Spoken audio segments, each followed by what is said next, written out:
Oh, what are you doing here? That was a terrible way to start it, but here's my sourdough starter.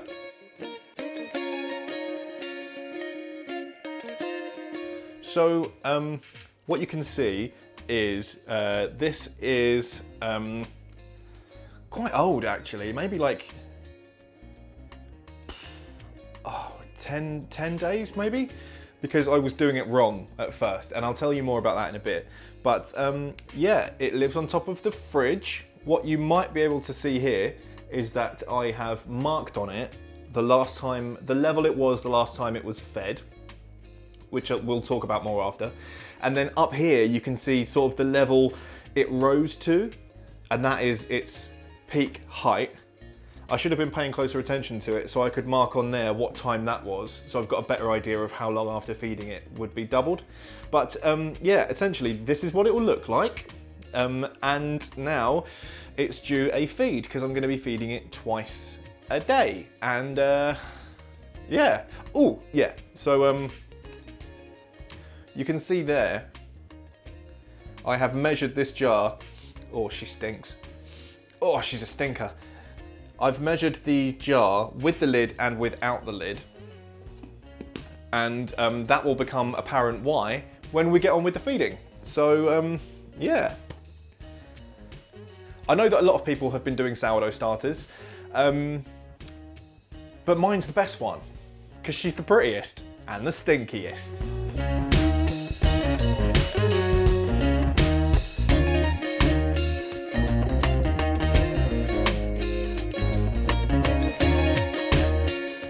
So I've got my little 1-2 camera set up here, and I'm going to show you, oh, everything's mucky. I'm going to show you how it is I feed my starter. So, first off, I always use this every day, as you can probably see by the fact it's got, you know, quite a bit of flour on it, which is, you know, from the starter. And what I do is, you need to take some out of the starter every day and put some back in. And what I've got here is about 300 grams of starter. And so every day, maybe twice a day, depending on how active I want it to be, I take 200 grams out. Or no, what I do is I leave 100 grams in, which is an important distinction because it might weigh different amounts depending what stage it's at. Listen to me talking like I'm a fucking bread expert, but that's what I read online. I implore you to read some online recipes. Don't just use this video as a how-to on making a sourdough starter, because it'll fail. Mine was like 7 days it wasn't doing a thing because I did it wrong. So yeah, you know, as you can see, that will be where it rises to. At the moment, it weighs 683 grams, and that's where it comes in important for me to have weighed the container, because I only want 100 grams left in there, and I know that and I know that without the lid, this container weighs 390, because I weighed it before I put all the stuff in it. So now I know that I want this to actually weigh 490 grams, and then that's how I'll know there's 100 grams of starter in there. Oh, I touched the slime on the lid. Oh, it's not slime, it's just some old sourdough starter, because that's where I rest the spoon. I don't keep slime in the jar as well, as much as this is just kind of its own kind of slime, right? Anyway, so I use 2 spoons and a mug. Not this mug, because it's got my tea in it that Ben so beautifully made me before I got cracking. He keeps me sane. So, mug, yes. Get it? Because I'm a mug. Right, back to business. We are going to give it a stir up first, and I like to do that because I think it lets out excess gas. I have no evidence about that, so if it's not the thing to do before you feed it, please do tell me so I don't end up killing it. You won't kill it, they're very hardy apparently. You can keep it in the freezer, you can keep it in the fridge. I don't know the instructions for that, please look them up. Please don't rely on me as your baking expert, I am an idiot. So once I've stirred that up and knocked all the bubbles out of it, so I know that that's basically all solid starter in there, start pouring it out. And so this is why I keep the lid handy, see, because now I have spoons that are covered in starter. So what I essentially do is I have my mug and I have my starter, and then I just pour one into the other and keep weighing it. Okay, so that's 623, very little difference there. You can be quite generous. I think it's quite dense, so even though it looks like there's not a lot left in there. Oh, 521. Okay, so we can, another slap, I think. Okay. 503, one more slap. 482. You know, if you really want to, I think you can, I could have left it there and then just made sure that what I added was actually, just make sure you add the same amount of water and flour. So it's like a 1-1-1 ratio. So where it went badly before is that I was basically just, for the first while, yeah, it was basically, let's have a chat for a sec anyway. I was putting too much in, not taking any out, and it didn't go bad, but I did find out that, no wait, what was I doing? I think it was like, I had like 600 grams of it, and then every day, yeah, that was it. I had 600 grams of it, and every day I would take out 200 grams and put in 100 grams of flour and 100 grams of water, and it just wasn't fermenting, like the levels weren't right. This 1-1-1 ratio, basically from the next day, it started to repair itself, started to see some bubbles. So I think that's definitely what you need to do.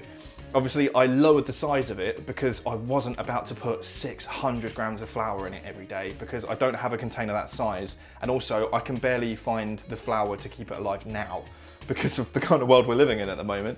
There's no flour anywhere, no eggs anywhere. Okay, so right, now we need to go back to the starter because I overdid it. We just want to lose 10 grams, just 10 grams. Okay, 498, just 8 grams, just 8 grams. 482, wasn't it 482 last time? Have I just added and removed the exact, am I a sourdough feeding savant? No, I'm just doing it wrong. Good coincidence though, right? Okay.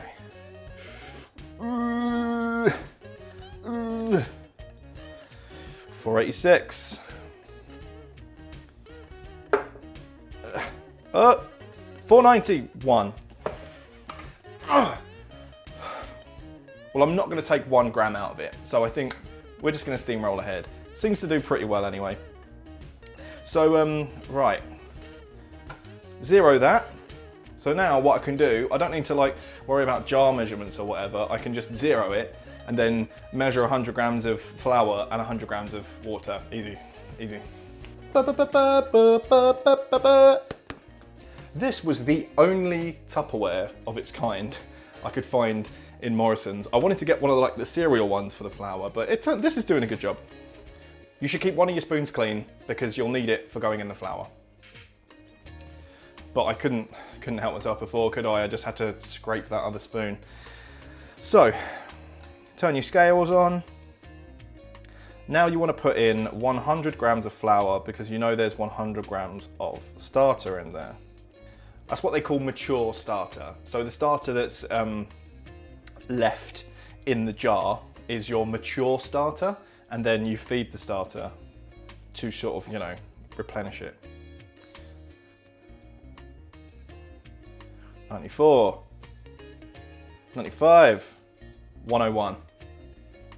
Well, that's actually all right because we went a little bit over on the starter, didn't we? So it's actually 101, 101. We just need to make sure we get exactly, oh, it says 100 now. Fixed itself, didn't it?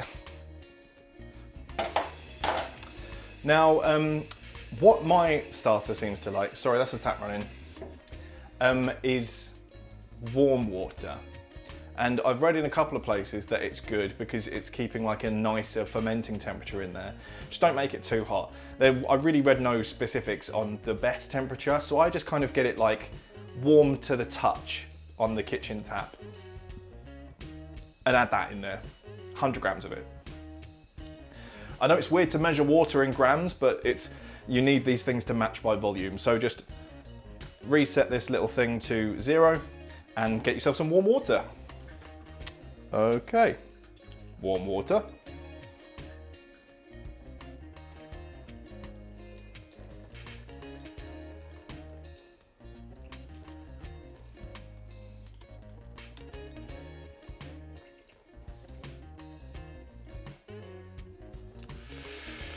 $104. Let's go with it. If it destroys it, I'll tell you tomorrow, but I'm pretty sure that won't make too much difference. So now, what I tend to, you can take that away, the scale, and then you mix it all together. And what I tend to use for that is this silicone spatula, because you can scrape down the edges. I'll show you. Right, so let's give it a proper mix up first. Okay, there we go. One bit more of a rough one, you know, get it combined. Okay, so we've got all those ingredients combined.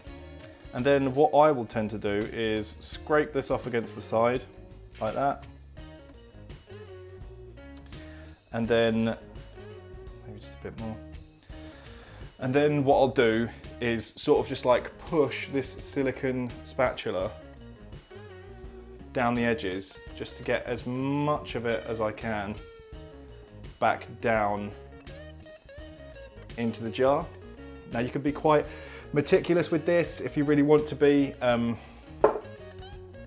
I tend to just do my best to get like the sides of the jar as clean as possible,